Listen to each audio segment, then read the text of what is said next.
चाट वाली की सफलता। कुछ समय पहले की बात है।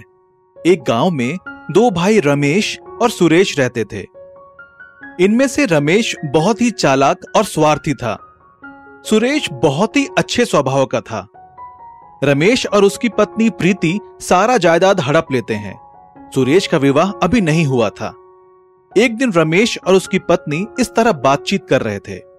प्रीति, तुम मेरे लिए बहुत ही सौभाग्यवान हो। तुम्हारे मेरे जीवन में आने के बाद ही इतनी धन दौलत मिली है। तुम्हारी चालाकी के कारण ही हम आराम से जी रहे हैं। अब हमारे जीवन में आराम ही आराम है। हाँ, ये जायदाद हड़पने के लिए मैंने बहुत मेहनत की है। हमें किसी भी तरह ये देखना है कि आपके भाई का विवाह कभी ना हो।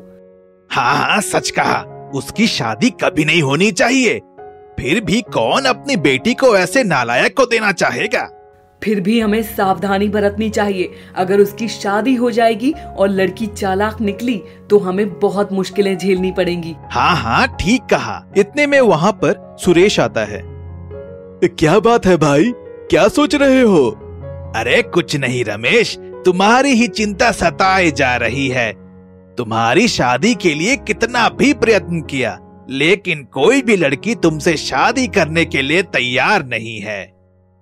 आपके होते हुए मुझे किस बात की चिंता है? भगवान जैसा चाहेगा वैसा ही होगा। इतने में वहां पर रूपा नाम की एक लड़की आकर कहती है, मैं भी इसी गांव में रहती हूँ, बहुत गरीब हूँ, मेरी शादी नहीं हो रही है। अगर आपको कोई ऐतराज नहीं तो मैं आपसे शादी करना चाहती हूँ। भैया, मेरे लिए भगवान ने ही इस लड़की को भिजवाया है। मैं इससे शादी करना चाहता हूँ। लेकिन सुरेश, तुम कैसे उस लड़की का पालन करोगे? उनको काम करने की कोई जरूरत नहीं, मैं ही उनकी देखभाल करूंगी। भैया, ये लड़की मुझे बहुत पसंद आई है, मैं इसी से शादी करूंगा। इस तरह रूपा और सुरेश का विवाह हो जाता है। एक दिन रूपा चाट बनाकर अपने पति सुरेश को देती है। अरे वाह रूपा, तुम्हारा बनाया हुआ चाट बहुत ही स्वादिष्ट है। तुमने ये कहाँ से सीखा? मैंने ये मेरी माँ से सीखा है। भैया से कुछ पैसे मांगे ताकि हम लोग अपने गांव में चाट भंडार लगाएंगे। फिर हमको किसी पर भी निर्भर होने की जरूरत नहीं पड़ेगी। अच्छा ठीक है, भैया मुझसे बहुत प्यार करते हैं, वो जरूर मुझे पैसे देंगे। इतने में वहां पर रमेश आता है। भैया, हम लोग चाट भंडार लगाना चाह रहे हैं, मुझे कुछ पैसों की जरूरत है। लेकिन सुरेश, मेरे पास एक फूटी कौड़ी भी नहीं है। अगर होते तो जरूर देता। ठीक है, आप हमारे कारण चिंता ना करें। अच्छा, मैं चलता हूँ। इस तरह वहां से चला जाता है। बाद में रूपा अपने पति से कहती है, आप चिंता ना करें, हम किसी सेठ से ब्याज पर पैसे ले आएंगे, फिर अपना चाट भंडार लगाएंगे। इस तरह कुछ पैसे उधार लेकर उसी गांव में चाट भंडार का प्रारंभ करते हैं। फिर सुरेश भी चाट बनाना सीख जाता है। चाट बहुत ही स्वादिष्ट होने के कारण सारे लोग आकर खाते रहते हैं।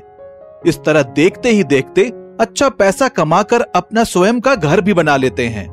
लेकिन ये सब कुछ देखकर रमेश अपनी पत्नी प्रीति से कहता है, बाप रे, सुरेश ने तो चाट का भंडार लगाकर बहुत अच्छा पैसा कमा लिया। हमसे भी बड़ा घर बनाया। हाँ, देखा जाए तो आपसे बढ़कर आपका भाई बहुत चालाक निकला। हम बेकार में बैठकर सारा धन दौलत खा गए। अब हम किसी भी तरह उस चाट भंडार को चलने नहीं देंगे। नहीं प्रीति, हमसे हुई गलतियों के कारण ही भगवान ने हमें सजा दी है। अब हम मेहनत करके काम करेंगे। इस तरह से किसी के लिए बुरा नहीं सोचेंगे। हाँ, आपने ठीक कहा जी। अब हम भी अच्छे मन से आपके भाई से ली जायदाद उसे वापस कर देंगे। हम भी चाट भंडार के पास काम करके सब लोग मिलजुल कर आराम से रहेंगे। इस तरह सुरेश की जायदाद को वापस कर देता है। बाद में रमेश और प्रीति भी चाट भंडार के पास काम करते रहते हैं। दोनों भाई मिलकर खुशी से रहते हैं।